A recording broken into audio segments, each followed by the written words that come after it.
இன்ப நாள் இது, இனிய நாள் இது. செந்தமிழ் செல்வர் செந்தமிழன் தம்பி சீமான் அவர்கள் உள்ளிட்ட மேடையில் அமர்ந்திருக்கும் அத்தனை திரைத்துறை சார்ந்த நண்பர்களே, பத்திரிகை சகோதரர்களே, ஊடக தோழர்களே, நண்பர்களே, உங்கள் அனைவருக்கும் பணிவான என் மாலை தமிழ் வணக்கத்தினை மகிழ்வோடு தெரிவித்துக் கொள்கின்றேன். கருணாஸ் எனது உடன்பிறவா தம்பி. அவரது பெருமுயற்சியில் சல்லியர்கள் சங்கம் நாதம் இடப்போகிறது. அகிலமெங்கும் வெற்றி கொடி நாட்ட இருக்கிறது. சல்லியர்கள் சாமானியர்கள் அல்ல, சகாப்தம் படைக்கப் போகிறவர்கள், சரித்திரம் படைக்கப் போகிறவர்கள்.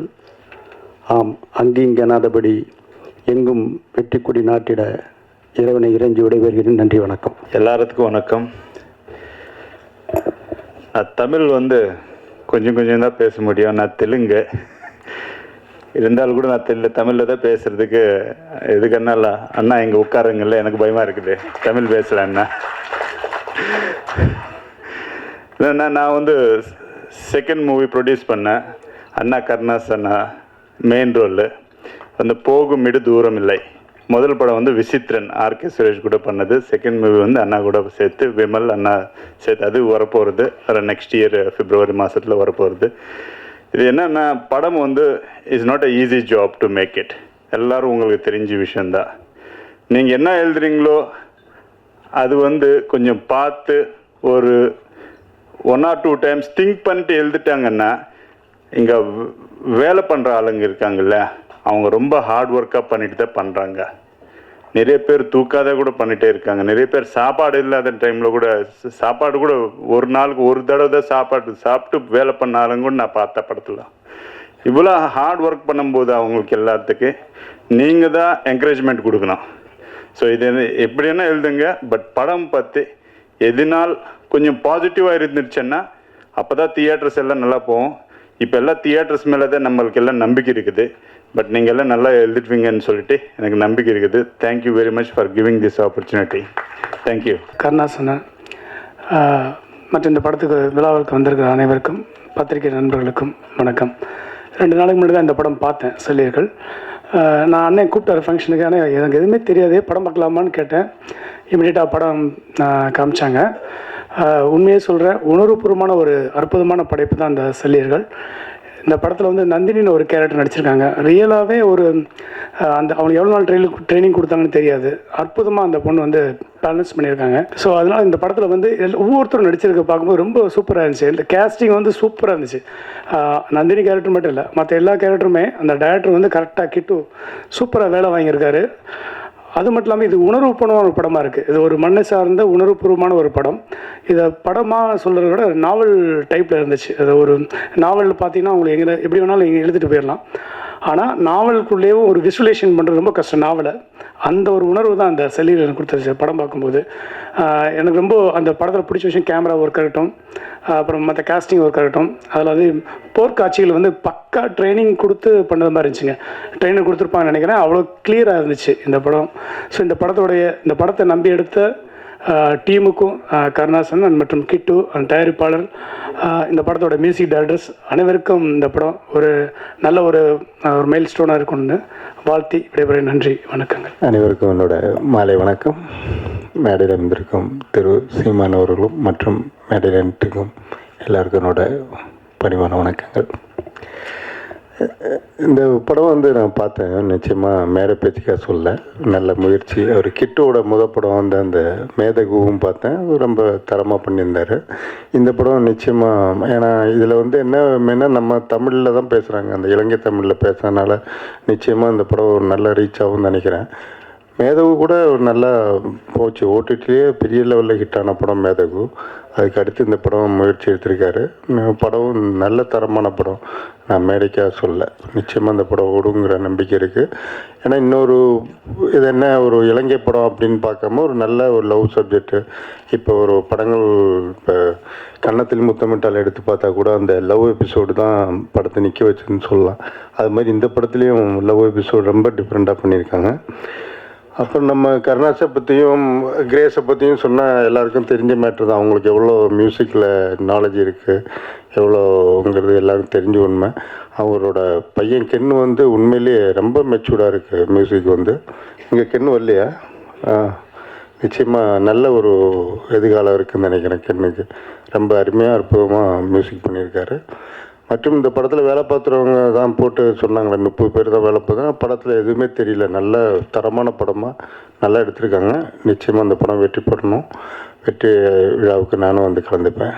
நன்றி, வணக்கம். அன்பிற்குரிய சகோதரர் சீமான், அன்பிற்குரிய தம்பி இயக்குனர் கெட்டு, அன்பிற்குரிய நண்பர் கருணாஸ் உள்ளிட்ட என் திரைப்பட குடும்பத்தினர் சூழ்ந்திருக்கிற அனைத்து உறவுகளுக்கும் என்னுடைய அன்பான மாலை வணக்கம். சல்லியர்கள் திரைப்படமாகறதுக்கு முன்பே தம்பி கிட்டு அவர்கள் என்னிடம் அந்த கதையை சொன்னாங்க. காரணம், மேதகு படைப்பு எனக்கு ரொம்ப பிடிச்சிருந்தது. சல்லியர்கள் சொன்னதுக்கு 2 காரணம். ஒன்று, கதையை சொல்லணும் அப்படிங்கிறது பகிர்ந்துக்கணும்னு. 2வது, என்னுடைய மகன் தமிழ் கௌதமன் இந்த படத்தில் சல்லியரில் நாயகனாக நடிக்கிறதா இருந்தது. ஆனால் இன்னொரு படத்துக்கு முடி நிறையா விட்டதுனால இது உடனடியாக படப்பிடிப்பு போகணும், முடியை ஒட்ட வெட்டணும் அப்படிங்கிறதுனால அது பண்ண முடியாமல் போயிடுச்சு. அப்பொழுதே ஒரு பெரும் சிலிர்ப்பை இந்த கதையாக கேட்கும்போதே எனக்குள்ள ஒரு பெரிய தாக்கத்தை ஏற்படுத்துச்சு. படைப்பாக, திரைப்படைப்பாக இதை பார்க்கணும்னு நண்பர் கருணாஸ் அவர்களும் கிட்டு அவர்களும் சொன்னபோது பொன்ராம் அவர்களும் நானும் தான் பார்த்தோம். உண்மையிலே செகண்டாக பார்த்து முடித்த உடனே 2 பேருமே 2 பேர் மட்டும்தான் பார்த்தோம். ஒரு கனத்த மனநிலை அதிலிருந்து நீங்கிறதுக்கு ரொம்ப நேரம் ஆயிடுச்சு. காரணம், தொழில்நுட்ப கலைஞர்களுடைய நேர்த்தியான அந்த உழைப்பு, குறிப்பாக அந்த படத்தில் நடித்த நடிகர்களுடைய அந்த நடிப்பு, செம்பியனாக நடித்த தம்பியாக இருக்கட்டும், திருமுருகனாக இருக்கட்டும், அதில் இந்த பொண்ணு கதாநாயகியாக நடிச்சிருக்கு. அது ஏதோ டிக்டாக் பண்ணிக்கிட்டு இருந்தோம் தஞ்சாவூரில். ஒரு பேயை போல் நடிச்சிருக்கு இந்த படத்தில். அந்த கதாபாத்திரத்தை, அந்த பெண்ணை தாண்டி யாருமே, எந்த ஒரு தேர்ந்த நடிகை கூட, நான் யாரையும் குறைச்சி மதிப்பிடலை. இன்றைக்கி திரையுலகத்தில் இருக்கிற எந்த ஒரு நடிகையாக இருந்தாலும் அந்த நடிப்பை கொடுத்துருக்க முடியுமாங்கிறது ஒரு பெரிய ஒரு சவாலான விஷயமாக தான் நான் பார்க்குறேன். அப்படி அந்த பிள்ளை மனசை அப்படியே உறைய வச்சிருச்சு. கலங்க கூட இல்லை, உறைய வச்சிருச்சு. அது மேக்கப்பே போடாமல் அந்த முகம் அப்படியே ஈழத்தினுடைய போர்க்களத்தில் இருக்கிற ஒரு மருத்துவ, ஒரு டாக்டர், ஒரு சல்லியர், ரொம்ப அப்படி ஒவ்வொருத்தரும் தன்னுடைய பங்களிப்பை செஞ்சுருக்காங்க. ஒளிப்பதிவாளராக இருக்கட்டும், படத்தொகுப்பாளராக இருக்கட்டும், எல்லாருமே. இந்த படம் அதாவது பகைவனுக்கும் அருள்வாய் நன்னெஞ்சே அப்படின்னு பாரதி பாடியிருக்கான். பகைவனுக்கு எப்படி அருள முடியும்? எந்த இனத்தில், எந்த வரலாற்றில், எந்த மொழியில் இப்படி ஒரு சொல் இருக்குது? இப்படி சொல்லுக்கான அர்த்தம் இருக்கும். தமிழினத்தில் மட்டும்தான் அது சாத்தியம். அதை தான் இந்த படம் சொல்லுது. நீங்கள் மொத்தமாக அழிக்கணுங்கிறான். போராடுறவர்கள் இல்லை, போராட்டத்தில் நிற்கிற போராளிகள் அடிபட்டு காயம்பட்டு நிற்கும் போது அவர்களை காப்பாற்றுறவங்களை அடியோட ஒழிக்கணுங்கிறான். எதிரி மருத்துவர்களை, சல்லியர்களை. ஆனால் இந்த படத்தில் அதான் மிக முக்கியமான கருப்பொருள்.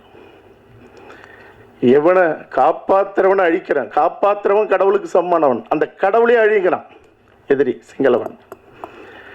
ஆனால் ஒரு சிங்கள போர் வீரன், சிங்களவன் ஒருத்தவங்கள்கிட்ட மாட்டிக்கிறான், அடிபட்டு காயம்பட்டு சுயநினைவற்ற நிலையில். அவனை காப்பாற்றுறதுக்கு அந்த சல்லியர் எப்படி நிற்கிறாங்கிறது அந்த படம். உலகத்தில் எங்கே நடக்கும்? அவனுக்கான ரத்தம் கிடைக்கல. என்ன ரத்த வகைன்னா வகையை சொல்கிறா இன்னொரு மருத்துவச்சு. அந்த ரத்தம் அந்த மருத்துவன்கிட்ட இருக்கு.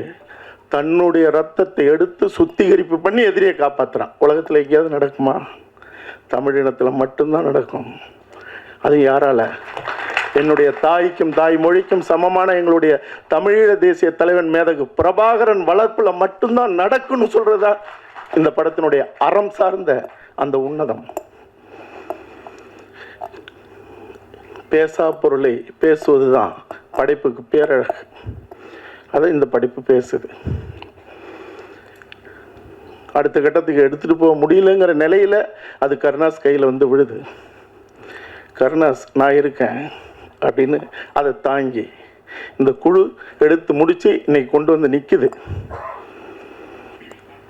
இனத்தை போலவே, தமிழ்நாட்டை போலவே, தமிழீழத்தை போலவே திக்கு தெரியாத நிற்கிற நிலையில தான் கருணாஸ் இன்னைக்கு எங்களை எல்லாரையும் அழைச்சி இந்த படத்தை எப்படியாவது அடுத்த கட்டத்தை எடுத்துகிட்டு போகணும், உலகத்துக்கு எடுத்துகிட்டு போகணும், இந்த செய்தியை எடுத்துகிட்டு போகணும். இதுவரைக்கும் சேகரித்த பொருளெல்லாம் முடிஞ்ச வரைக்கும் போட்டு நிற்கிற இந்த படைப்பு வெற்றிங்கிற ஒரு பக்கம் இருந்தாலும் இன்னொரு பக்கம் அடுத்தடுத்த படைப்பு எடுக்கிறதுக்காக இது எப்படியாவது இது உலகத்தின் பார்வையில் கொண்டு சேர்க்கணும் அப்படிங்கிற அந்த தகிப்பு, அந்த தவிப்புங்கிறது வந்து ஒரு ஒரு ஒரு ஒரு அதை எப்படி பார்க்கறது, அதுக்கு நாமெல்லாம் தமிழினம் என்ன செய்ய போகுதுங்கிறதான். அதில் ஒரு காட்சி வரும். நீங்கள் படம் பாருங்க, என்ன பேசினாலும் இந்த படம் உழுக்கும். மகள் மருத்துவம் படிக்கணும்னு ஆசை, ஆனால் அங்கே வாழவே முடியாத நிலை. ஆனால் அவள் படிக்கணுங்கிறான். ஒரு ஸ்டெதஸ்கோப் கிடைக்குது அவள்கிட்ட. எடுத்துகிட்டு வந்து அப்பன் நெஞ்சில் வைக்கிறான். அப்பனுக்கு ஆசை மருத்துவம் சாகணும். இவன் சொல்கிறான், அப்பன் பொண்ணு காதில் வச்சு கேட்குது. அப்பன் சொல்கிறான், பொண்ணுக்கு கல்யாணம் கல்யாணம்னு கேட்குதாம்மா என் நெஞ்சில் இருந்துங்கிறான். ஒரு புன்னகை புரிகிறான். பதிலுக்கு அப்பா நீங்கள் காதில் வைங்கிறான். கருணாஸ் தான் அப்பன். கருணாஸ் பொண்ணுடைய நெஞ்சில் வைக்கிறாரு. பொண்ணு சொல்கிறா, அப்பா இந்த மண்ணுக்கு விடுதலை விடுதலைன்னு என் நெஞ்சிலிருந்து கேட்குதா பாருங்கிறான்.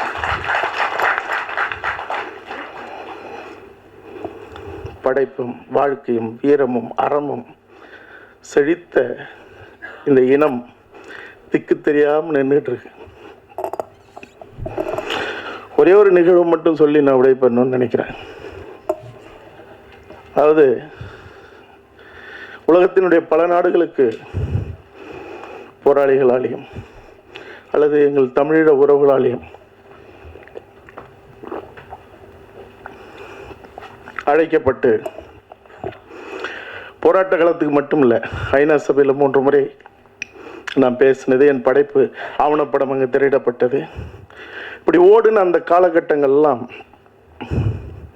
தலைவர் பிரபாகரனுடைய வரலாற்றை திரைப்படமாக்குறது சொன்னாங்களே. சந்தனக்காடு வீரப்பனுடைய அந்த வரலாறு 15 ஆண்டுகளுக்கு முன்னாடி எடுக்கப்பட்டது. இன்னைக்கும் பேசப்படும் பொருளாக மட்டும் இல்லை, பரபரப்பாக மட்டும் இல்லை, திகிலாவும் அது கடந்துகிட்டு இருக்கு. ஆனால் அன்னைக்கே சொல்ல வேண்டிய அத்தனையும் சமரசம் இல்லாத, எவனுக்கும் கவலைப்படாம அதிகார வர்க்கங்களை அடிச்சு நொறுக்கி எரிச்சு சாம்பலாக்குற அளவுக்கு படைப்பை செஞ்சாச்சு. ஆனால் இன்னமும் பொய்யும் பித்தலாட்டத்தோடு சேர்ந்து வீரப்பனை பற்றின செய்திகள் உள்ளா வந்துக்கிட்டே இருக்குது, படைப்புகள் வந்துக்கிட்டே இருக்குது. செய்கிறவங்க செய்யட்டும். ஆனால் இன்னும் பாதிக்கப்பட்டு நிற்கிற அந்த மக்களுக்கு ஒரு தீர்வை, ஒரு நீதியை, மனமும் உடலும் புண்பட்டு கிடக்கிற அவர்களுக்கு ஒரு தீர்வு கொடுக்க இங்கே யாருக்கும் அருகதையும் இல்லை, நேர்மையும் இல்லை, அரசாங்கம் உட்பட. ஆக அப்படிப்பட்ட நிலையில் அந்த சந்தனக்காடு எடுத்ததே வீரம் செறிந்த எங்கள் ஈழத்தின் விடுதலை போராட்டத்தை படைப்பு செய்யறதுக்கான ஒரு ஒத்திகையாக தான் எடுத்தேன். அதை நேர்த்தி எடுத்தேன். வரும் சந்தனக்காடு வந்தது போலவே இந்த உலகத்தை உழுக்க உழுக்க, இந்த உலகம் அதிர அதிர, உலக மாந்தர்கள் தலகுனிய தலகுனிய வன்னிக்காடு ஒரு நாள் வரும். அதை செய்யாம நான் தலை செய்ய மாட்டேன். அதுக்காக ஓடின ஓட்டத்தில் ஒரு சிலருக்கு அந்த சம்பவம் தெரிஞ்சிருக்கலாம். அதாவது பல கொடூரங்களை அரங்கேற்றின ஒரு சிங்கள போர் வீரன், அவன் ஒரு நாள் அகப்பட்டுக்கிறான். யாருக்கிட்ட? புலி போராளிகள்கிட்ட. அவனை சிங்களவன்கிட்ட கிடைச்சா சிதைச்சு கொண்டு வருவான். இங்கே புலி போராளிகளிடம் கிடைச்சிட்டா முறைப்படி அவனுக்கான விசாரணை, புலிகளுடைய நீதிமன்றம், அதுக்கப்புறம் அவனுக்கான தண்டனை. அதில் எந்த சமரசமும் இல்லை. அப்படி ஒரு கொடூரமான சிங்கள வீரனை பிடிச்சு சிறையில் வச்சு விசாரணை நடந்துகிட்டு இருக்கு. ஒருவேளை சிங்கள சிறையில் தமிழன் இருந்தால் அங்கே ஒரு தமிழிச்சு போய் அவனை பார்க்க முடியாது, சாமானியனாக இருந்தாலும் புலி வீரனாக இருந்தாலும். ஆனால் தமிழர் புலிகளுடைய சிறையில் இருந்தால் ஒரு சிங்கள பெண்ணாக இருக்கட்டும், தாயாக இருக்கட்டும், குடும்பத்தில் எந்த உறவாக இருந்தாலும் வந்து பார்க்கலாம். அப்படி சிறையில் அடைக்கப்பட்ட அந்த சிங்கள வீரனை அவனுடைய இளம் மனைவி, காதல் மனைவி, 6 மாதம் ஆச்சு கைது செஞ்சு பார்க்க வரா. ஒரு காதல் மனைவி, இளம் மனைவி, எவ்வளோ ஆசை இருக்கும். இவன் கொடூரமானவன், மாட்டிக்கிட்டான், வெளியே வருவானா வரமாட்டானா, ஆனால் பார்க்கிற நாள் அன்னைக்கு வரா, பார்க்குறான். ஆனால் மாலை 5 மணிக்கு கடைசி பேருந்து. அது கடந்து போயிடுச்சுன்னா அதுக்கப்புறம் பேருந்து இல்லை. சிங்கள பகுதிகளில் அடைப்பு, அந்தாண்ட போக முடியாது. பார்த்துட்டு போனவ தன் கணவன் தனக்கு கிடைப்பானா கிடைக்க மாட்டான்னு ஏதோ ஒரு மரத்தடியில் உட்காந்து அழுதவ பேருந்தை தவற விட்டுறான். பேருந்து போயிடுது. இப்போ ரோந்து போன புலிகள் கண் பார்வையில் பட்டுறான். என்னன்னு தவிச்சு போகிறாங்க. எப்படி நீங்கள் இருந்த, ஏன்னா அது குற்றம், ஏன் பார்க்காம விட்டோம் அப்படின்னு. அவள் போயிருக்கணும், போகலை, என்ன செய்யறது? வெறும் ஆண்கள் மட்டுமே இருக்கிற சிறை பகுதி அது. நீங்கள் அதை தாண்டி போனால் இந்தாண்ட சிங்கள தடுப்பு அல்லது செக் போஸ்ட், அந்தாண்ட பெண்கள் பகுதி தூரத்தில் இருக்குது. இரவு நெருங்குது, எப்படி வச்சிருக்கிறது? தலைவர் வரைக்கும் செய்தி போகுது. ஒரு பெண், சிங்கள பெண் செய்தி போகும்போது என்ன பண்ணுறது? அவளை, ஒரு பெண்ணை எப்படி வச்சிருக்கிறது? ஆண்கள் மட்டுமே இருக்கிற ஒரு இடத்துல. தலைவர் சொல்கிறாரு, சரி அந்த பெண்ணுக்கு பாதுகாப்பு தேவை. அந்த பெண்ணுக்கு பாதுகாப்பு தேவைன்னா ஒரே வழி, அவள் கணவன் அருகில் இருக்கிறது மட்டும்தான். கணவனோடு இரவு தங்க வைத்து அதிகாலையில் பத்திரமா அனுப்பி வைங்கிறார். இருக்கிறா, அனுப்பி வச்சிடுறாங்க, போயிடுறா. போனதுக்கு அப்புறம் தான் அவளுக்கு பிரச்சனை.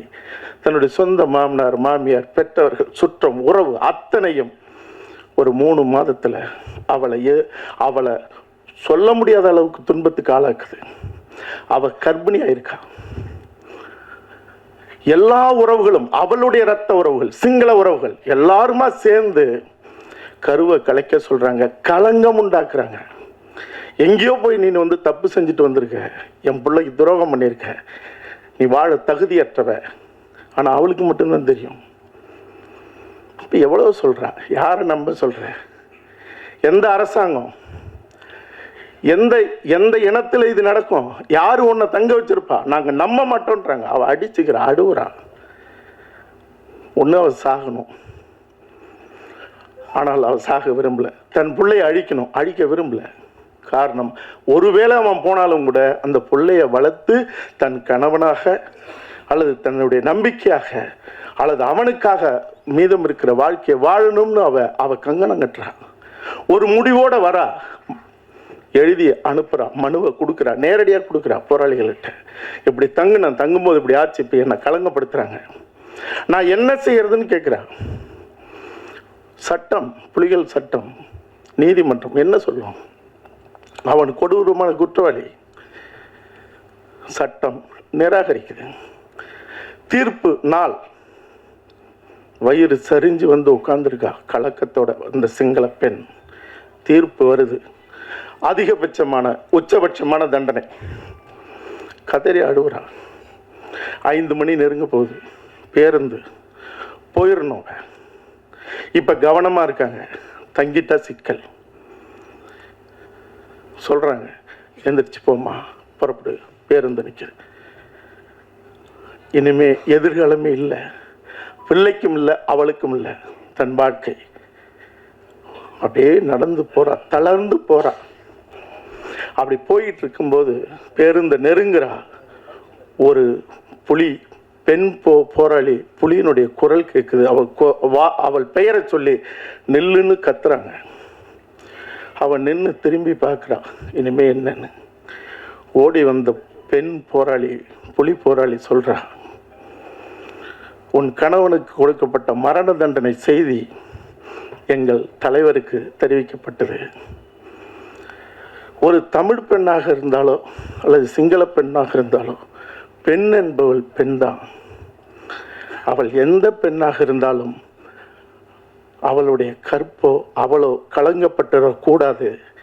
அவன் எவ்வளவு பெரிய தவறு செஞ்சிருந்தாலும் அவனை விடுதலை செய்து உடனடியாக அந்த பெண்ணோடு அனுப்புங்கள்னு எங்க தலைவர் உத்தரவிட்டிருக்காரு. ஒரு நிமிடம் நெல்லு வந்துருவார்.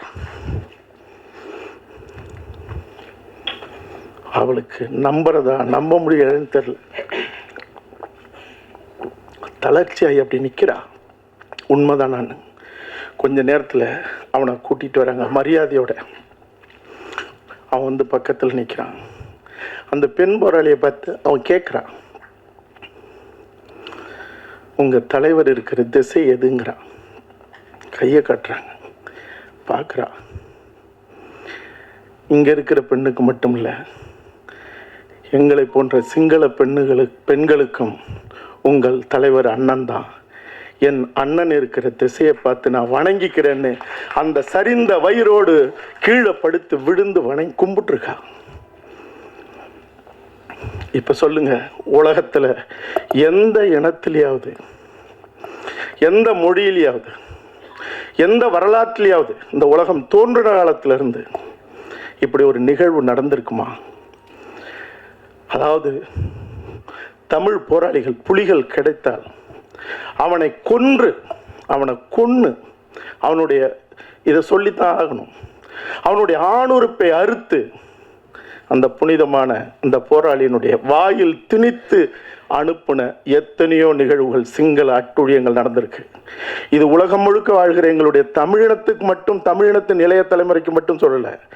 ஏதோ ஒரு வகையில் எவன் கட்டளையிட்டு அடித்து எங்கள் தமிழர் நிலத்தை, தமிழீழத்தை அழித்து எங்கள் தமிழ் மக்களை கொன்று குவித்து இன்னைக்கு உலகம் வேடிக்கை பார்க்க ஒரு திட்டமிட்ட இன அழிப்பை செய்தானோ அந்த ராஜபக்ஷ கூட்டம், அந்த கூட்டத்தை, அந்த இனத்துல பிறந்த அந்த இனத்தின் இளைய தலைமுறை அடிச்சு துரத்துனதோடு மட்டும் இல்லை, அவன் கோட்டையை கொளுத்தி அந்த ராஜபக்ஷ கூட்டம் ஓடி ஒளிஞ்ச இடம் திருவோணமலையில் இருந்த தமிழர் பகுதி. அந்த சிங்கள இளைய தலைமுறைக்கும் நான் சொல்றேன், நீங்க இன்னும் காலம் கடக்க தமிழின தலைவர் அப்படிங்கிறது தான் அண்ணன் பிரபாகரன் அவர்களுக்கான பெயராக இருக்குது. ஆனால் நான் சொல்றேன், இந்த மானுடத்திற்கான தலைவர் மேதகு பிரபாகரன் சொல்லுகிற காலம் விரைவில் வரும். கிட்டு அவர்களுடைய படைப்பாக இருக்கட்டும், நான் செய்ய போகிற படைப்பாக இருக்கட்டும், இன்னும் எண்ணற்ற எங்களுடைய தலைமுறைகள் செய்கிற படைப்பாக இருக்கட்டும், ஒவ்வொரு படைப்பும் இந்த உலகத்தை உழுக்கிற காலம் வெகு தூரத்தில் இல்லை. இந்த படைப்பை தமிழினம் உச்சி முகர்ந்து கொண்டாடணும். கடைசியாக இறுதியாக ஒரு செய்தி, இன்னைக்கு உலகம் முழுக்க தகுச்சிட்டு இருக்கிற ஒரு பெரும் விவாதத்துக்கு உண்டான ஒரு செய்தி உங்க எல்லாருக்குமே தெரியும். அதுல ஒரு குறிப்பிட்ட சதவீதத்தினர் முன்னாடி, தமிழர்கள் முன்னாடி என்னையும் குற்றவாளியாக நிலைநிறுத்துகிற ஒரு சூழல் இன்னைக்கு நடந்துகிட்டு இருக்கு. எனக்கு அதை பற்றி கவலை இல்லை. என் தந்தையினுடைய வரலாறு ஒரு சிலருக்கு தெரியும். தோழர் தமிழரசன் புலவர் கலியபெருமாளுடைய உயிர் நண்பர், தன்னுடைய மூச்சு இருக்கிற வரைக்கும் இந்த மண்ணுக்காக போராடினவர். யுத்தம் நடந்து 14 ஆண்டுகள் ஆயிடுச்சு. சண்டை போட்டவன், கொன்னு குமிச்சவன், சிங்களவன் ஒற்றுமையாக இருக்கிறான். சாகடிக்கப்பட்ட கூட்டம், சிதறி உலகம் முழுக்க ஓடின கூட்டம் இன்னும் சிதறி பகை வளர்த்து நிற்குது தனக்குள்ளகவே. எத்தனை ஆவணப்படங்கள், 20க்கும் மேற்பட்ட ஆவணப்படங்கள், எத்தனை ஓட்டம், எவ்வளவு போராட்டம், எவ்வளவு வழக்கு, என்னை போன்றவர்கள் எத்தனை. இந்த தகிப்போட தாங்க முடியாத ஒரு நிலையில தான் என்கிட்ட சொல்லப்பட்டது, நான் பேசியது என்கிட்ட சொல்லப்பட்ட நிலையில தான் நான் சொன்னேன்.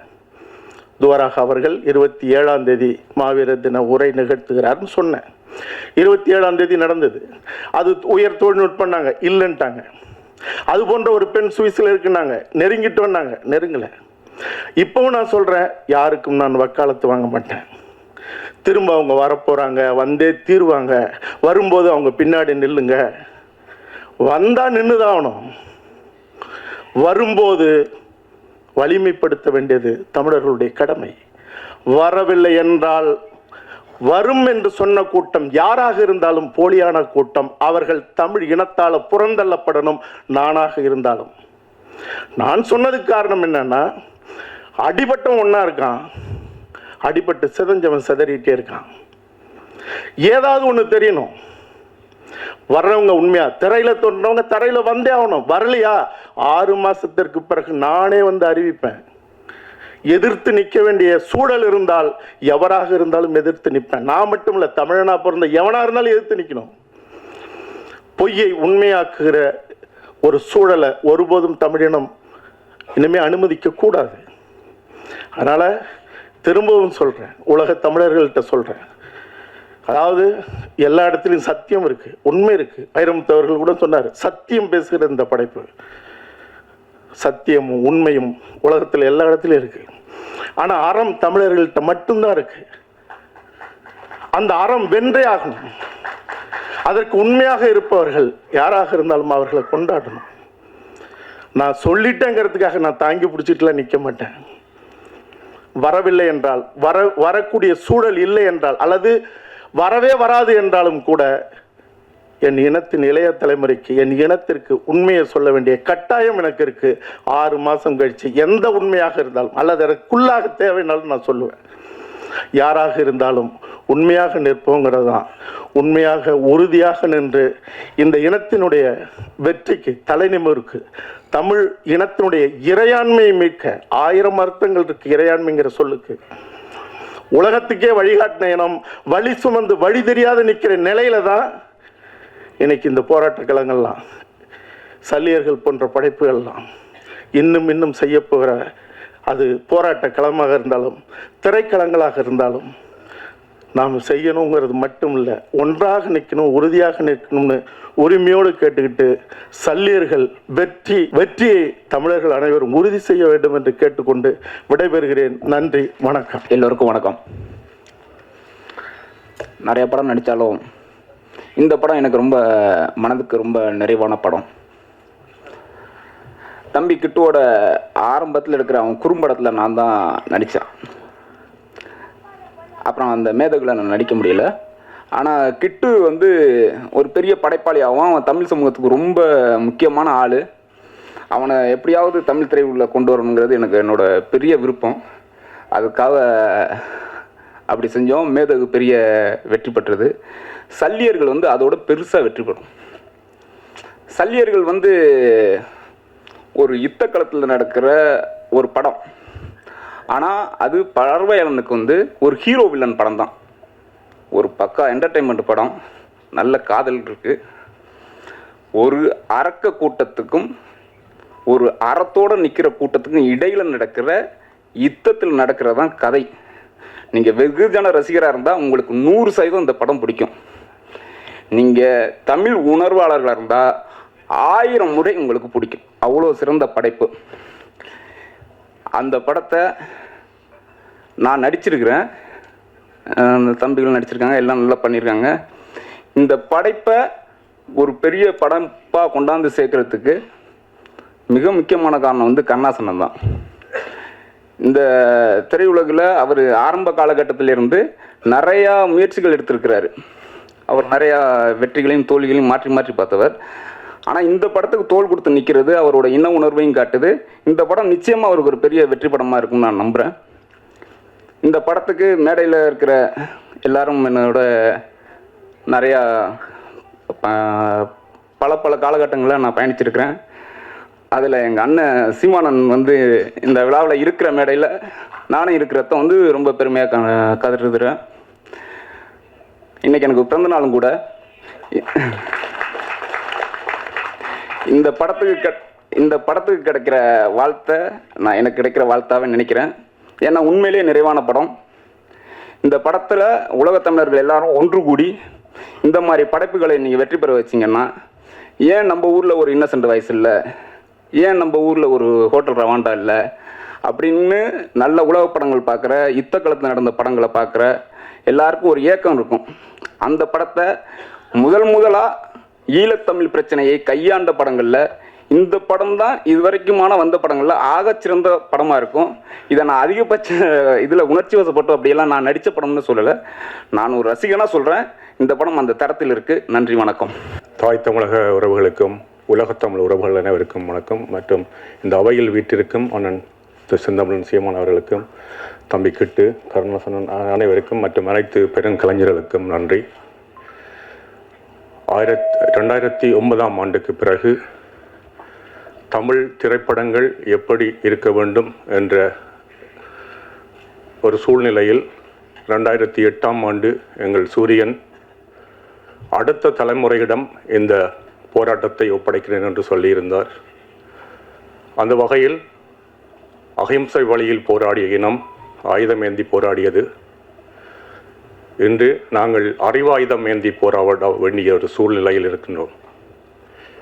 கடந்த 14 ஆண்டுகளில் எம்மனம் வீழ்ந்து கிடந்ததாக நினைத்து கொண்டிருக்கிறார்கள். இந்த சினிமா என்னும் ஊடகத்திற்கூடாக சரியான திரைப்படங்கள் வர வேண்டும் என்ற 10 நோக்கங்களில் ஒரே நோக்கத்திற்காகவும் நோர்வே தமிழ் திரைப்பட விழா 2010ஆம் ஆண்டு ஆரம்பிக்கப்பட்டது. தமிழ்நாட்டிலிருந்து தமிழர்களுடைய கலை, கலாச்சாரம், பண்பாடு, வாழ்வியல், வரலாறு, பலிகளை பேசுகின்ற திரைப்படங்களுக்கு முன்னுரிமை கொடுத்து, தமிழ் என்றால், தமிழரின் அடையாளம் என்றால் அந்த சினிமாவும் அப்படி இருக்க வேண்டும். தொடர்ச்சியாக 14 ஆண்டுகளாக அப்படிப்பட்ட திரைப்படங்களைத்தான் நாங்கள் தெரிவு செய்து அதற்காக உலகத் தமிழர்களின் பாராட்டாக சிறந்த அங்கீகாரம் தொடர்ச்சியாக வழங்கி வருகின்றோம். அந்த தமிழர் விருது எங்கள் தமிழீழம் அமைந்திருந்தால் அந்த நாட்டுக்கே உரித்தான ஒரு விருதாகத்தான் அதை எண்ணி நான் இத்தனை வருடம் தனியொருவனாக இருந்தாலும் 5 நண்பர்களோடு தொடர்ச்சியாக வந்து அந்த திரைப்பட விழாவை நடத்தி வருகின்றேன். அந்த வகையில் கடந்த 2 ஆண்டுகளுக்கு முன்பாக மேதகு திரைப்படத்தை மிக சிறப்பாக எங்கள் திரைப்படம் எந்த மொழி பேச வேண்டும், எப்படி இருக்க வேண்டும் என்பதற்கு எடுத்துக்காட்டாக தம்மை கிட்டு மிக சிறப்பாக அந்த எங்களுடைய கூத்துக்கலை கூடாக அந்த கதை நகத்தலை மிக தெளிவாகவும் சிறப்பாகவும் செய்து உலகத்தமிழுடைய அந்த திரைப்படத்தை கொண்டு சேர்த்தோம். அதற்காக நானும் நோர்வே நாட்டில் இருந்து நிறைய உழைத்தேன். அந்த படம் எங்களுடைய மக்களிடையே கொண்டு சேர்க்க வேண்டும். அதற்காக இன்று தமிழ் சினிமாவில் 200க்கும் மேற்பட்ட திரைப்படங்கள் வருகின்றன. தமிழக கலைஞர்களாக இருந்தாலும் சரி, தமிழக மக்களாக இருந்தாலும் சரி, இன்று எங்களுடைய ஈழத்தில் வாழ்கின்ற மக்களாக இருந்தாலும் சரி, போதை வஸ்து, வன்முறை கலாச்சாரம் இவைகளை விதைக்கின்ற திரைப்படங்கள்லாம் அண்மை காலங்களில் வருகின்றன. மிகவும் மனவேதனையாக இருக்கின்றது. எப்படிப்பட்ட திரைப்படங்களை எடுக்க வேண்டும் என்று எங்களுடைய உறவுகள் நிச்சயமாக சிந்திக்க வேண்டும். சிறந்த திரைப்படங்களை உருவாக்குவார்கள் என்ற நம்பிக்கையில் இந்த சல்லியர்கள் திரைப்படமும் மிகப்பெரிய வெற்றி பெறும் என்ற நம்பிக்கை எனக்குண்டு. இந்த திரைப்படத்தை உலகமெங்கும் திரைப்படுவதற்காக அண்ணன் கருணாஸ் அவர்களுக்கும் தம்பி கிட்டவர்களுக்கு நான் மிகவும் பெருந்துணையாக இருப்பேன். ஏற்கனவே அவர்களோடு கதைத்திருக்கின்றேன். ஏனென்றால் இப்படி படங்கள் இன்றைக்கு தமிழகத்தில் வெளியாகிற சூழலும் சரி, அங்கேயும் சரி நிறைய கஷ்டம், போராட்ட வழி இருக்குது. ஆனால் அதையெல்லாம் தாண்டி நாங்கள் கடுமையாக உழைச்சி இந்த திரைப்படத்தை கொண்டு வருவோம். இது போன்ற படங்கள் தொடர்ந்து அடுத்த 2024 வரப்போகுது என்ற மகிழ்ச்சியான செய்தியை உங்களுக்கு சொல்லிக் கொள்கின்றேன். நன்றி, வணக்கம். எல்லாருக்கும் வணக்கம்.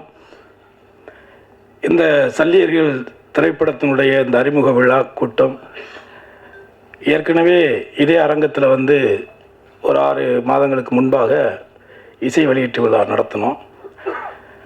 அதை கடந்து ஒரு படத்துக்கு அடுத்து இன்னொரு நிகழ்ச்சி, இசை நிகழ்ச்சி, அந்த ஒரு ட்ரெய்லர் மறுபடி ஒரு காட்சி பிரத்யேகமாக ஏற்பாடு பண்ணதுக்கு ஒரே அடிப்படை காரணம், அண்ணன் சீமான் அவர்களை வைத்து இந்த படத்துக்கு ஒரு அறிமுக கூட்டம் நடத்தணும் அப்படிங்கிற என்னுடைய முழு விருப்பம். இதில் எந்த மாற்று கருத்து கிடையாது. நான் ரொம்ப வருஷமாக சினிமாவில் இருக்கேன், உங்களுக்கு தெரியும். அண்ணன் கூட நிறையா ஒர்க் பண்ணியிருக்கேன், பழகியிருக்கேன், ஒன்றா இருந்திருக்கேன். அதையெல்லாம் கடந்து இன்றைக்கி நம்ம திரையுலகத்தை சார்ந்த நடிகர் போண்டாமணி அவர்கள் மறைஞ்சிட்டார். இந்த தருணத்தில் இங்கே இருக்கக்கூடிய அத்தனை ஆத்மாக்களும் அந்த ஆத்மா இறைவனடி சாந்தி அடைய ஒரே ஒரு நிமிடம் மௌன அஞ்சலி செலுத்துமாறு அன்போடு கேட்டேன். இந்த விழாவினுடைய அழைப்பை ஏற்று இங்கே வந்திருக்கக்கூடிய இந்த படைப்பினுடைய இந்த படத்தை நான் எடுக்கணும் அப்படிங்கிறதுக்கு எனக்கு முதல்ல கிட்டு அவர்கள் கூட்டிகிட்டு வந்தது அண்ணன் ராவணன் அவர்கள். இவர் பரமக்குடியில் இருக்கார். ரொம்ப சராசரியான ஒரு சாதாரண ஒருத்தர் தான், பெரிய வசதி வாய்ப்புகள்லாம் கிடையாது. ஆனால் இந்த படம் எடுப்பதற்காக முன்படமாக 10 லட்சம் ரூபாயை முதன்முறையாக கொடுத்து இதை துவக்கி வைத்தது இவர் தான். ஸோ இப்படி ஒரு சாதாரண ஒரு கிராமத்தில் இருக்கிற ஒருத்தருக்கு இவ்வளோ உணர்வு இருக்கும் பொழுது, சினிமாவுக்குள்ளே இருக்கிறோம், இந்த மொழியை வச்சு தான், இந்த இனத்தை வச்சு தான் நம்மளாம் இன்றைக்கி வாழ்ந்துக்கிட்டே இருக்கோம். அப்போ நம்ம ஏதாவது செய்யக்கூடாதுங்கிற அந்த ஒரு வெறி எனக்கு வந்தது அண்ணனை பார்த்து தான். அதற்கு அடுத்ததாக இவருடைய நண்பர் நேசமணி அண்ணன் அவர் வெளிநாட்டில் இருக்கார். ஸோ அதற்கு அடுத்ததாக எனது தம்பி கரிகாலன், அவருடைய மனைவி தான் என்னுடைய தங்கச்சி தான் அது. ஸோ அவன் தான் நீங்கள் பண்ணுங்கள், நீங்கள் நமக்குன்னு ஒரு இந்த மாதிரியான படைப்புகளை, தமிழர்களுடைய மறைக்கப்பட்ட வரலாறுகளை வரக்கூடிய கால சந்ததிகளுக்கு எடுத்து சொல்லக்கூடிய ஒரு காரியத்தை நீங்கள் செய்யுங்க, அதுக்கு உங்களுக்கு நான் கூட இருக்கிறேன் அப்படிங்கிற ஒரு உத்வேகத்தை கொடுத்து இந்த நிமிடம் வரை எனக்கு உறுதுணையாக இருக்கக்கூடிய எனது தம்பி கரிகாலனுக்கு இந்த நேரத்தில் நன்றியை தெரிவிச்சுக்கிறேன். அது போல் இங்கே வந்திருக்கக்கூடிய எனது தம்பிகள் தாமோதரன், கோகுல், அதுக்கப்புறம் இயக்குனர் பொன்ராம் அவர்கள், அப்புறம் எனது நண்பர் இயக்குனர் கௌதம் அவர்கள் என்னுடைய அழைப்பின் பேரில் இங்கே கலந்துக்கிட்டதுக்கு என்னுடைய நன்றி. அடுத்து என்னுடைய தம்பி தெலுங்குக்காரன் நம்ம சிவா, அவன் ஒரு படம் பண்ணியிருக்கிறான். அந்த படத்தில் பெரிய நல்ல கேரக்டர் நான் நடிச்சிருக்கிறேன். அது பிப்ரவரி மாதத்தை அதையும் வெளியிட போகிறோம். அதுவும் ICW தான் ரிலீஸ் பண்ணோம். அடுத்து எனது நீண்டகால நண்பரும் எனது அருமை அண்ணனுமான தேனப்பன் அவர்கள், அதுக்கப்புறம் நடிகர்கள் 2 பேர், மகேந்திரன் தம்பி 2 பேருமே நல்லா இதில் குறிப்பாக ரொம்ப நல்லா நடிச்சிருக்கிறாங்க. நீங்கள் படம் பாருங்கள். அடுத்து என்னுடைய அழைப்பை ஏற்று முதலாக தன்னுடைய வாழ்த்துறையை வழங்கி சென்றக்கூடிய எனது அப்பா தானு அவர்களுக்கு இந்த நேரத்தில் என்னுடைய நன்றி. அதே மாதிரி இந்த கதையை நம்ம பண்ணணும் அப்படிங்கிறது மேதகு படம் பார்த்து தான் எனக்கு அந்த உணர்வு வந்துச்சு. அவர் சொன்னதை சரியாக பண்ணியிருந்தார். ஸோ அவர் என்ன கேட்டாரோ அதை நான் சிறப்பாக ஒரு தயாரிப்பாளராக அவர் செஞ்சு கொடுத்துருக்கேன்.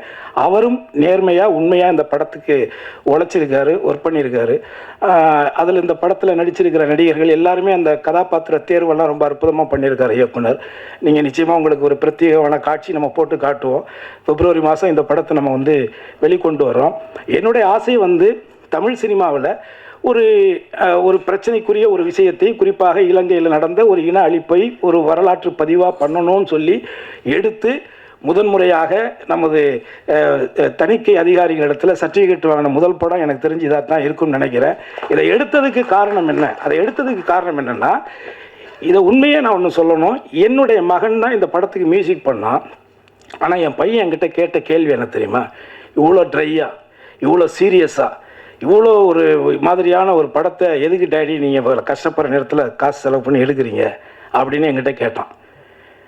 ஏன்னா இவங்க லவ் பண்ணுறாங்க, லவ் பண்ணும்பொழுது கூட எனக்கு மண், மொழி, இனம் அப்படியெல்லாம் பேசுகிறாங்க. இதெல்லாம் யார் டேடி இப்போ இந்த காலத்தில் ஏற்றுக்குவாங்க? இல்லைடா, இது நடந்த காலகட்டங்கள். அப்பா காதலிச்சாங்க, நிறைய பேர் போராளிகள் காதலிச்சு திருமணம் பண்ணியிருக்காங்க. நானே நிறைய பேரை பார்த்துருக்கிறேன். ஆனால் அந்த காதலில் கூட அவங்கள்ட்ட ஒரு ஒழுக்கமும் ஒரு அறமும் இருந்ததுடா. அது உங்களுக்கு புரியலை. உனக்கே 21 வயசு பையன், உனக்கே தெரியலைன்னா நான் என்னடா பண்ணுறேன் பொழுது அடுத்த தலைமுறைக்கு சுத்தமாக இது தெரியாமல் போயிருமேங்கிற கதை எடுத்தேன். ஆனால் அப்போ என் பையன்கிட்ட ஒரே ஒரு வார்த்தை சொன்னேன், தம்பி, அப்பா நிறையா காசு பணம்லாம் உனக்கு சேர்த்து வைக்கலன்னா எதுவும் ஃபீல் பண்ணாத. ஃப்யூச்சரில் நீ நடிகராக எப்படியோ ஒரு இடத்துல ஒரு ஆள் ஆயிடுவேன். அப்படி ஆனாலும் கூட வரக்கூடிய காலங்களில் நடிகர் கருணாஸோட பையன், எம்எல்ஏ கருணாசு பையன்லாம் சொல்கிறத விட இந்த சல்லியர்னு ஒரு படம் எடுத்தானே அவனோட புள்ளன்னு உனக்கு ஒரு அடையாளத்தை என்னால் உருவாக்கி கொடுக்கணும். இதாண்டா உனக்கு நான் கொடுக்குற சொத்து அப்படின்னு தான் நான் அவன்கிட்ட சொன்னேன். உண்மையில் அந்த உணர்வில் தான் இதை நம்ம செஞ்சுருக்கிறோம். எல்லாருமே நமக்கு என்னன்னு போயிட்டோம்னா வேறு யார் தான் செய்கிறது அப்படிங்கிறது. அதாவது இது நம்ம நாடு, அது நம்ம ஊர், தமிழ்நாடு நம்ம ஊர். இந்த ஊரில் எல்லாரும் வாழலாம், ஆனால் ஆள்பவன் தமிழனாக இருக்க வேண்டும். அதற்கான சீமானவர்களை உரையாற்ற வருக வருக என்று நான் வரவேற்கிறேன். உணர்வோடு கூடியிருக்கிற என் அன்பு உறவுகள், மதிப்புமிக்க ஊடகவியலாளர்கள், இதழியல் தோழர்கள்,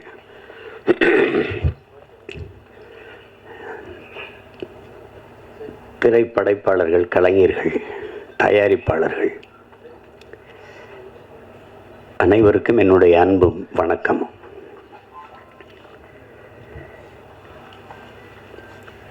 சல்லியர்கள் அதை படம் என்று சொல்வது அது அவ்வளவு பொருத்தமான சொல்லல்ல. அது படம் இல்லது, ஒரு வரலாற்று ஆவணம். அது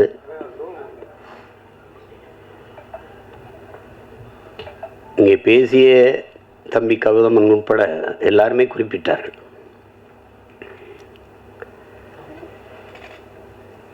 ஒரு வரலாற்றை மறந்துவிட்ட இனம் வாழாது. வேற இழந்த மரமும் வரலாற்றை மறந்த இனமும் வாழாது. தன்னின வரலாறு தெரியாத எந்த இனமும் எழுச்சி வர முடியாது. எங்கள் இனத்திற்கென்று வரலாறே கிடையாது. ஏன்னா வரலாற்றை படைப்பவனுக்கு வரலாற்றை எழுத நேரம் இருக்காது. இங்கே பிரச்சனையே கல்லணை பார்த்ததில் எங்கள் பாட்டை ஒருத்தன் கல்லணை கட்டி வச்சுருக்கா, சோழன் ஆண்டிருக்காங்க கரிகாலன்னு தெரியுது. பெருவுடையார் கோயில் இல்லைன்னா அதுவும் இல்லை. அருண்மொழி சோழன்னு ஒருத்தன் ஆண்டான், அவனுக்கு ஒரு மகன் இருந்தான் அரசேந்திர சோழன், உலகம் பூரா படையெடுத்து போய் வென்றாங்க. அப்படிலாம் வரலாற்று பதிவு எங்களுக்கு இல்லை. இப்போதைக்கு இருக்கிற எங்கள் முன்னோர்கள் தீரன் சின்னமலைக்கோ மருதுபாண்டிக்கோ பூலித்தேவனுக்கோ வேலு நாச்சியாருக்கோ அவங்களுக்கும் ஒன்றும் இல்லை. பாட்டனார் அழகுமுத்துக்கோனை பற்றி பேசலாம்னு படித்தா 30 பக்கம் இருக்குது. அதில் கடைசி 3 பக்கம் தான் அவரை பற்றி செய்தி இருக்குது. எல்லாம் தமிழர் இன வரலாறு நீங்கள் இப்படி பார்த்தீங்கன்னா முன்னோர்களுடைய இதை பார்த்துக்கிட்டே வரும்போது எதிரிகளால் வீழ்த்தப்பட்டதே கிடையாது. எல்லாம் உடன் பிறந்த ரத்த துரோகங்களை தான் தோற்கடிக்கப்பட்டது. கடைசி எங்கள் தலைவர் உட்பட எல்லாமே. நீங்கள் வேலு நாச்சியாரா அங்கே ஒரு துரோகம், மருதுபாண்டியாரா அங்கே ஒரு துரோகம், தீரன் சின்னமலையா கூட இருக்கிறவனே செஞ்ச துரோகம், பண்டார வன்னியானா அவனை என் சொந்த ரத்தக்காரனே எங்களுக்கு துரோகம் பண்ணி இப்படி தோத்ததான் எங்களுடைய இந்த படிப்பினை ஏன் தேவைப்படுது அப்படின்னா, அது கற்றறிவை விட பட்டறிவு மேலானதுங்க. அதனால தான் அது அண்ணல் அம்பேத்கர் வரலாற்றை படிக்காதவன் வரலாற்றை படைக்கவே முடியாதுங்கிறார். அது ஹோசிமின் வரலாற்றை மறந்து விட்ட இனம் சுடுகாட்டில் இறந்து கிடக்கிற பிணம்டாங்கிறார். அது ஒன்றுக்கும் பயன்படாகிறார். நமக்கு இலக்கிய சான்று தான் இருக்குது. பாண்டிய நெடுஞ்செழியன் மதுரை ஆண்டான் அப்படின்னா அங்கே ஒரு பெருமாட்டி கண்ணகி போய் கால் சிலம்பை உடைச்சு நீதியை நிலைநாட்டினான்னு இலக்கிய சான்று தான். வரலாற்று சான்று எங்கே இருக்கு? இல்லை. ஆனால் இதை தெளிர்ந்து உணர்ந்த ஒரு ஒரு மகன் இந்த இனத்தில் இருக்கிறாருன்னா அது என் உயிர் தலைவன் எங்கள் அண்ணன் மேதகுவே பிரபாகரன் அவர்கள். எல்லாவற்றையும் ஆவணப்படுத்தினார். அந்த ஆவணங்கள் பாதுகாப்பாக இல்லைங்கிறது வேறு. அது இறுதி போரில் பாதிக்கு மேலே சிதைஞ்சு அழிஞ்சு போச்சு. சில இது பாதுகாக்கப்பட்டிருக்கலாம். இப்போ நீங்கள் உங்களுக்கு ஒரு உதாரணம் சொல்ல பாருங்க. அனுராதபுரத்தை அடிக்கிறார், முடிவு பண்ணிட்டார். 21 போராளிகள் போகிறாங்க, கரும்புலி மறவர்கள். இதில் 3 பேர் படப்பதிவு, இது இந்த போரை பதிவு செய்கிறதுக்கு மட்டுமே 3 பேரை அனுப்புறாரு. உன் உடன் பயிற்சி எடுத்தவன், உடன் பிறந்தவன், இது ஒரே நோக்கத்துக்காக நிற்கிற ஒரு தாய் பிள்ளைகள் அவன் ஓடி செத்துட்டா கூட அவனை போய் தூக்குறதுங்கிறதுலாம் வேலை இல்லை. அவன் சண்டை போடுறது நீ ஆவணப்படுத்தணும். அதுதான் அது. ஏன்னா கடந்த கால வரலாறு நமக்கு இல்லாதனால நிகழ்காலம் தெரியல. நிகழ்காலம் இல்லாதவனுக்கு எதிர்காலமே இல்லை. கவிப்பேரரசு வைரமுத்து கூட சொல்றார், ஒருத்தன் நிகழ்காலத்தை குனிந்து பார்ப்பது எதிர்காலத்தில் நிமிர்ந்து நிற்கத்தான். அப்போ அந்த பதிவு இருக்கணும்னு அவர் நினைச்சாரு. அது ஒவ்வொன்றையும் ஆவணப்படுத்தினார். அவருக்கு ஒரு பேராவல் இருக்குது. பேராவல் பெரும் விருப்பம் தான் சொல்லணும். அது என்னன்னா, சிங்லஸ் லிஸ்ட்டு போல, ஒரு பிரேவ் ஹார்ட் போல, ஒரு 10 கமாண்ட்மெண்ட்ஸ் போல நம்முடைய விடுதலை போராட்ட வரலாறும் ஆவணப்படுத்து படமாக வரணும், திரையில் ஒரு வந்துடணும்னு பெரிய ஆர்வப்பட்டார். அதுக்காக தான் அவர் ஆணிவேர் எடுத்தார், தயாரித்தாங்க.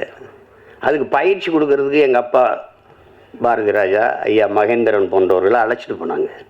எங்கள் பிள்ளைகளுக்கே நீங்கள் பயிற்சி கொடுங்க, அவங்களே எடுத்துக்கிடுவாங்க. அப்படி தான் அந்த மாதிரி செஞ்சார். அதில் தான் எல்லாளன் படமும் எடுக்கப்பட்டது. ஆனால் அவருக்கு ஒரு பெருங்கனவு இருந்தது. அது கெடுவாய்ப்பாக நிறைவேறலை. அதை எடுத்து ஆவணப்படுத்தணுன்ட்டு. இப்போ தம்பி கூட சொன்னார், தலைவருடைய வரலாற்றை எடுக்கணும், பதிவு பண்ணணும். எடுக்கணும், உறுதியாக எடுக்கணும். அதில் இருக்கிற பிரச்சனை என்னென்னா, இப்போ நான் மேடையில் இப்படி பதாகை வச்சுன்னு வச்சுருக்கேன், எங்கள் அண்ணன் பதாகையை, அது நேரலையில் போட மாட்டாங்க. அதுக்காகவே இந்த ஓரத்தில் கொஞ்சம் வைங்க, அந்த ஓரத்தில் வைங்க, பதிவு பண்ணுறவங்களுக்கு எந்த தொந்தரவும் இல்லாமல் இருக்கட்டும்ட்டு தள்ளி வைப்போம். வலையொலியில் எங்கள் தலைவருக்கு வாழ்த்து அந்த பிறந்த நாளில் வர்றதை அப்படியே அது புகார் அளித்து நீக்கிடுவாங்க, அப்படி தடை பண்ணிவிட்டுருவாங்க. சுவரொட்டி ஒட்டினீங்கன்னா காவல்துறைக்கு வேலையே அதை கிழிக்கிறது தான். நான் கூட சொன்னேன், போலீஸ்லாம் என்ன பண்ணி கிழிச்சிங்கன்னா அந்த உங்கள் போஸ்டர் கிழிச்சோம்னு சொல்லணும்ல எதிர்காலத்தில், அதுக்கு தான் இந்த வேலையை செய்யுது. நாங்களே குறி சேர்த்த மாதிரி அங்கேயே காசு சேர்த்து ஒட்டுவோம், கிழிச்சு விட்ருவோம். ஏன்னா அதுக்கான அரசியல் சூழல் இல்லை. அதை முதல்ல உருவாக்கணும், அதுக்கப்புறம் இதை எடுக்கணும். அதுதான் நம்ம செய்ய வேண்டியது. அது செய்ய வேண்டியது. இங்கே எப்படி இருக்குன்னா, இந்த ஆவணப்படுத்துதல் இப்போ அந்த வேலையை தான் இந்த படம் செய்யுது. இந்த சல்லியர்கள் படம் அது செய்யுது. நம்ம நபிகள் நாயகம் சொல்கிறாங்க பாருங்க, அநீதியை கண்டு அச்சம் கொள்ளாமல் துணிஞ்சு நிற்பவன் எவனோ அவனே உண்மையான ஜிகாத்துங்கிறாங்க. அந்த மொழியில், நபிகளின் மொழியில் சேவரஸ்வரர் உலகத்தில் எங்கெங்கே அநியாயம் நடக்குதோ, அக்கிரமம் நடக்குதோ, அதை கண்டு உன்னால் பொறுத்து கொள்ள முடியாமல் நீ கோவப்படுவாயானால் நீனும் என் தோழனேங்கிறார். அவர் வழியில் எங்கால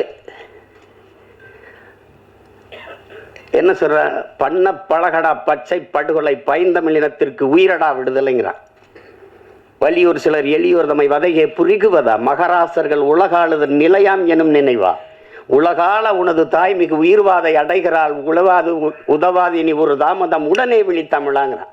அப்படி விழித்து கொண்ட வீர மறவர்களின் வரலாறு தான் தமிழர்களுடைய வீரகாவிய வரலாறு. அதில் ஒரு துளி அந்த போராட்டத்தில் ஒரு துளி, ஒரு சின்ன பகுதி, அதுதான் இந்த சல்லியர்கள்.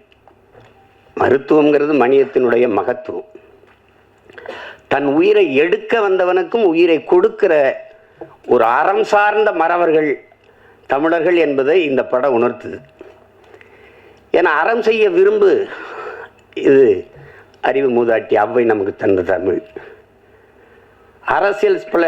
அரசியல் பிழைத்தோருக்கு அறம் கூற்றாகுங்கிறது அது இளங்கோவடிகள் தந்த இனிய தமிழ் எல்லாம் நமக்கு கற்பிக்குது. அப்படி அறம் சார்ந்து நின்ற மறவர்கள் தமிழர்கள் மனிதநேயவாதிகள் அல்ல என் உடன் பிறந்தார்களே, தமிழர்கள் உயிர்மை நேயர்கள். உலகத்தில் எல்லாரும் கல்லு மாவில் கோலம் போட்டபோது என் இன சொந்தங்கள் மட்டும்தான் அரிசி மாவில் கோலம் போட்டான்.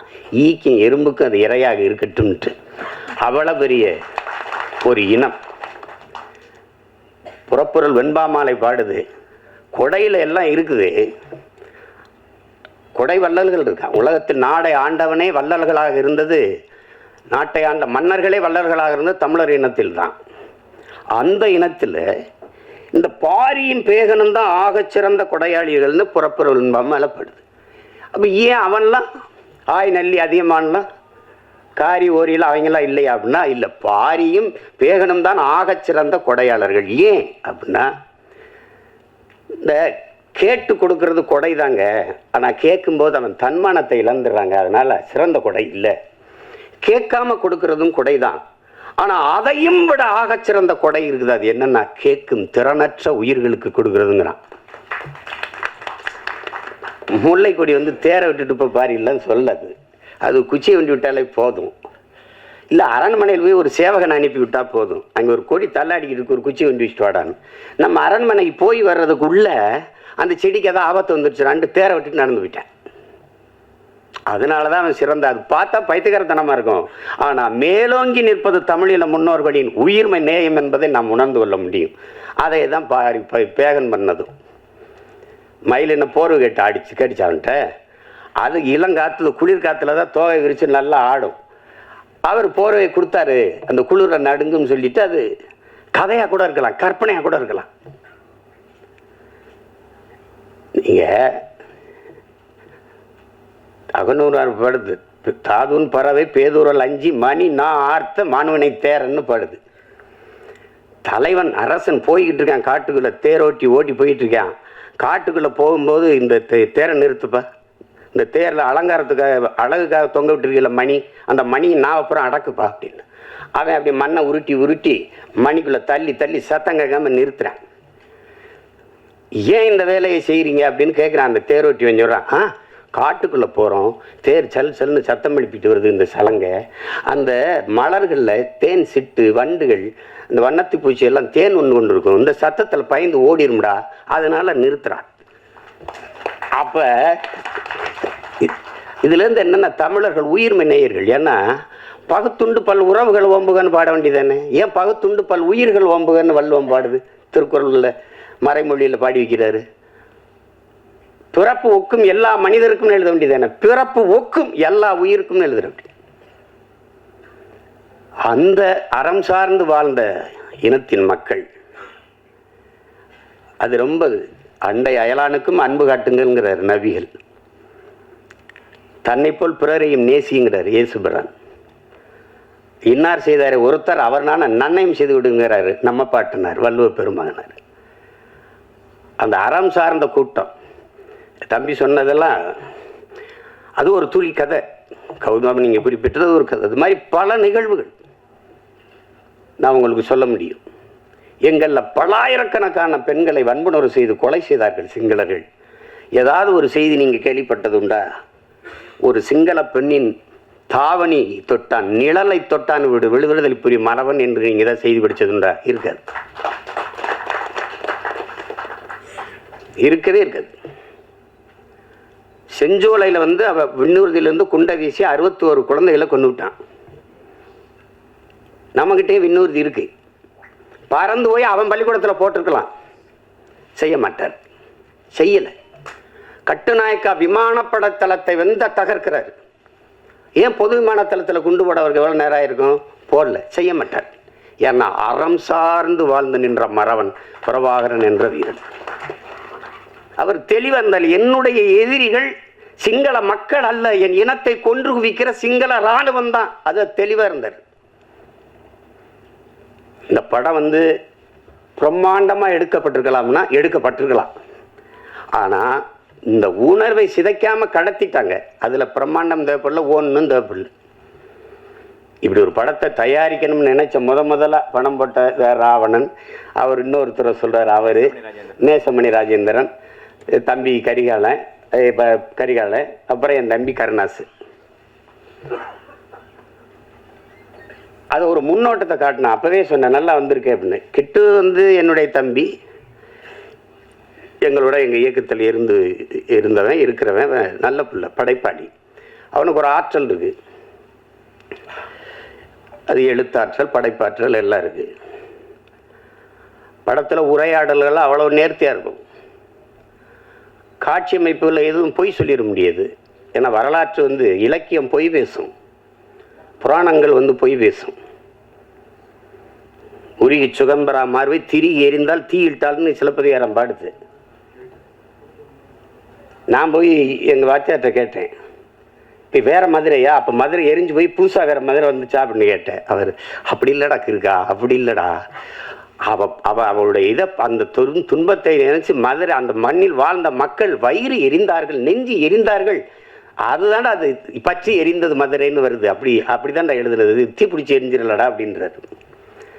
அது சொல்லும், சுவைபட சொல்வதற்கு சொல்லும். ஆனால் வரலாறு எப்பவும் போய் பேசாது, பேசக்கூடாது. அது மாதிரி இது காட்சியை கற்பனையில் செஞ்சது இல்லை. போர்க்களத்தில் உங்களுக்கு தெரியாத இறுதி போர்லாம் எங்களுக்கு மருத்துவமனையில் தான் முதல்ல குண்டு போட்டாங்க, பள்ளிக்கூடங்களில் தகர்த்தான், ஊடகங்களெல்லாம் தகர்த்தான். கர்ப்பிணி பெண்கள், வயது முதிர்ந்தவர்கள், பச்சிலம் குழந்தைகள் மீது குண்டு வீசக்கூடாது, அவன் அதையே குறி வச்சு செஞ்சான். ஆனால் அதில் எந்த இடத்துலையும் எங்கள் தலைவர் தடம் பிறண்டு உணர்ச்சி வயப்பட்டோ கோவப்பட்டோ செஞ்சில்லார். அவன் செஞ்சான். கடைசியாக மரத்து நிழலில் ஒரு வேட்டியை கட்டிக்கிட்டு அதில் நீங்கள் நம்ம அனஸ்தீசியா மயக்க மருந்து கொடுத்து இந்த கால் காயம் பட்டுருச்சுன்னா நீக்குவோம், கட்டுப்பு கைப்பட்டுருச்சுன்னா ஒன்றுமே இருக்காது.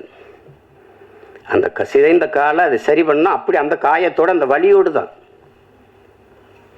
அவ்வளவு ஈகம் செஞ்சு போராடிய மக்கள் நாம்.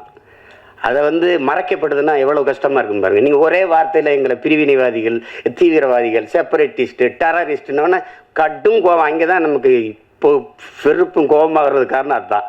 உனக்கு என்ன தெரியும், வரலாறு தெரியாமல் பொழைக்க போன இடத்துல பிரபாகரன் நாடு கேட்டுக்கிட்டு இருக்காங்க. டேய், ஏன் பூமிடாது பொழைக்க வந்தவன்ட்ட நாங்கள் பறி கொடுத்துட்டோங்கிறதான் வரலாறு.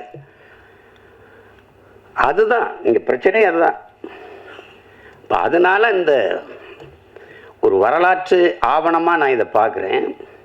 அந்த போர்க்களத்துலேயும் அந்த சூழல்லையும் காயம்பட்ட போராளிகளுக்கு மருத்துவம் கொடுக்கறதுக்கு பதுங்கு குழியிலேயே மருத்துவமனையை வச்சு எப்படி அதை கட்டமைச்சிருக்காருங்கிறது நீங்கள் பார்க்கும்போது தெரியும், படம் பார்க்கும்போது. அது மாதிரி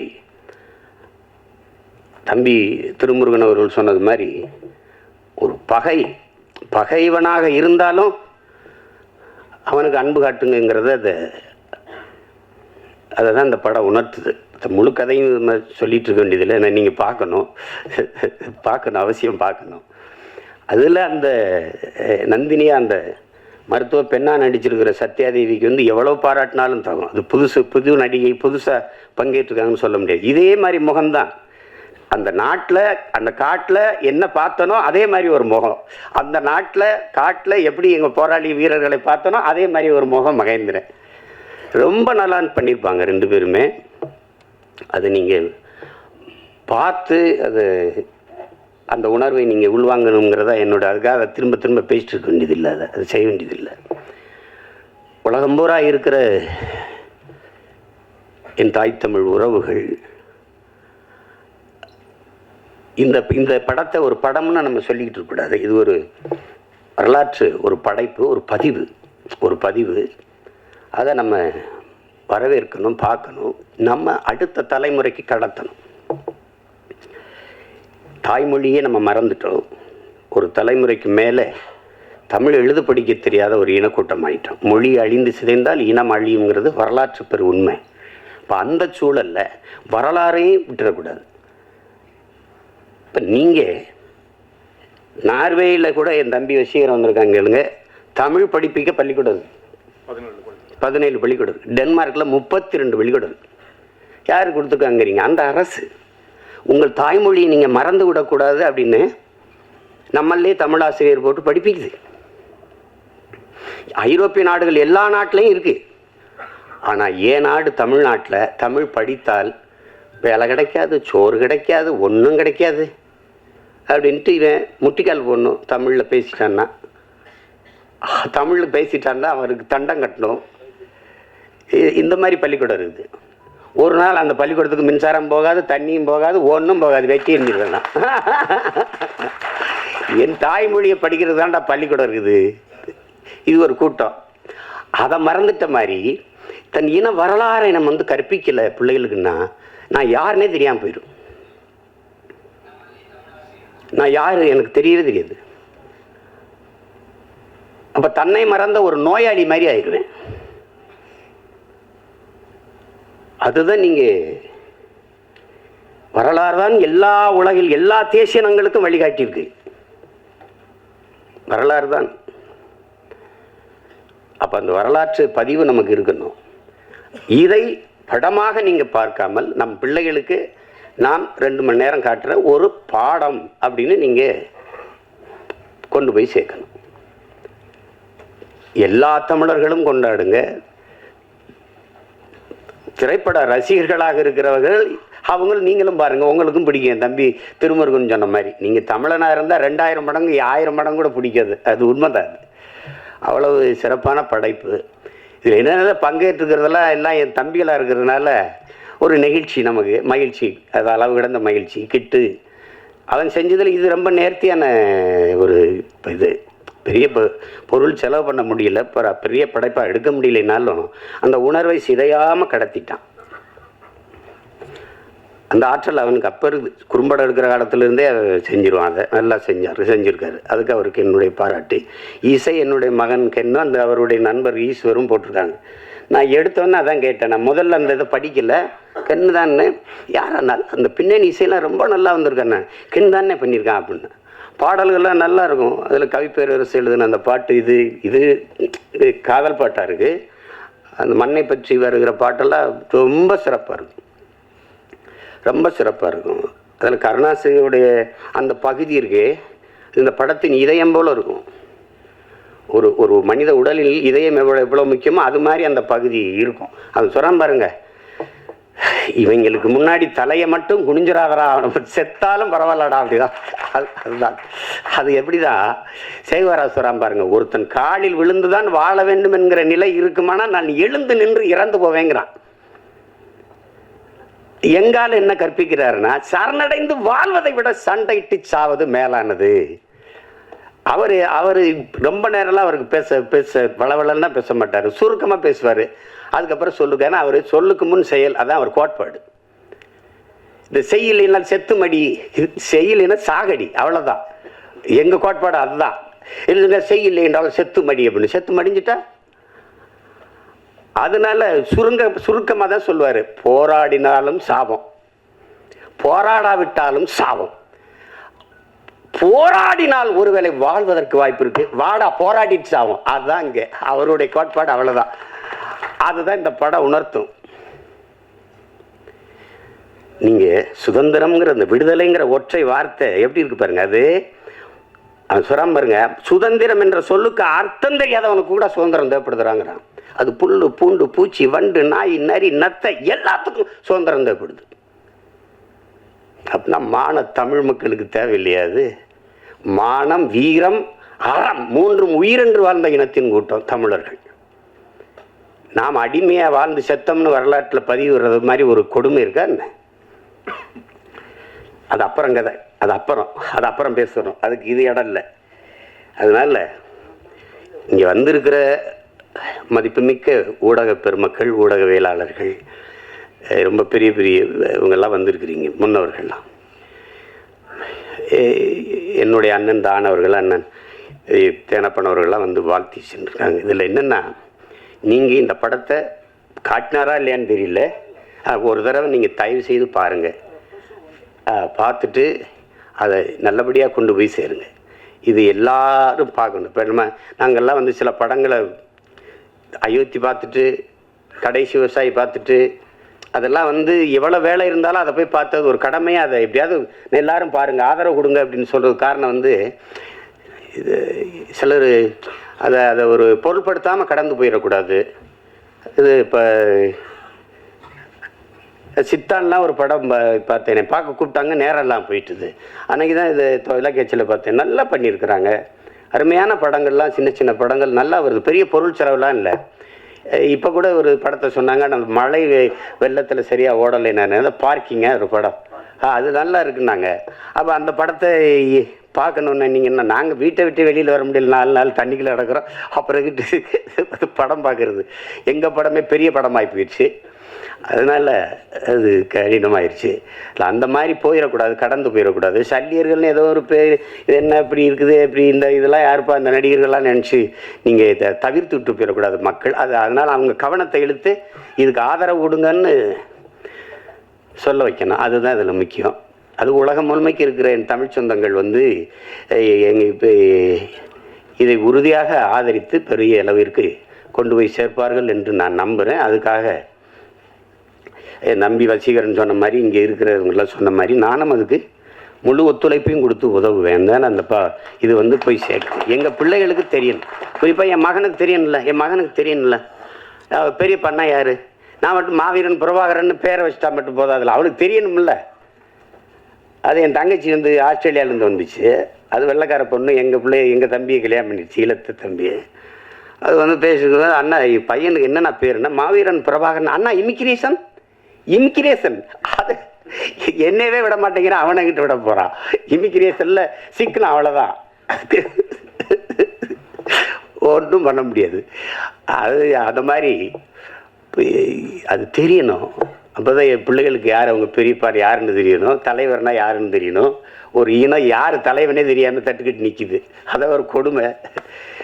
நான் பெருமைக்கு சொல்லலை என் உடன் பிறந்தார்களே, மதிப்புமிக்க பெருமக்களே, இந்த நாட்டை 4 முறை 5 முறை ஆண்ட நிர்வாக தலைவர்களைப் போல என் தலைவனுக்கு ஒரு 5 ஆண்டு நிர்வாகம் செய்கிற காலம் மட்டும் இருந்திருந்தால் உலகத்தின் தலை சிறந்த வல்லாதிக்க நாடாக எங்கள் தமிழீழ நாட்டை கொண்டு வச்சிருப்பார்.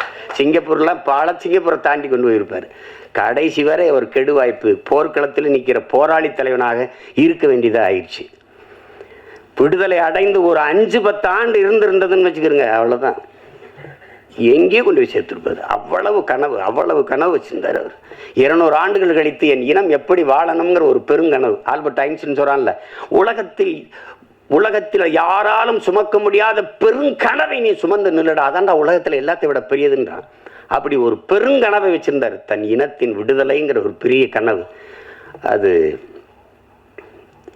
நிறைவேறல. அவர் பிள்ளைகள் நாங்களாவது அதை நிறைவேற்றணும், அதுக்கு தான் அரும்பாடாட்டி கொண்டிருக்கிறோம். அதில் அவரவர் பங்குக்கு என் தம்பி கருணாஸ் சொல்கிறான்ல, கென்னுக்கு நான் இதை தான் விட்டு போகிறேன், இந்த படத்தை தயாரித்து வைக்கிறது.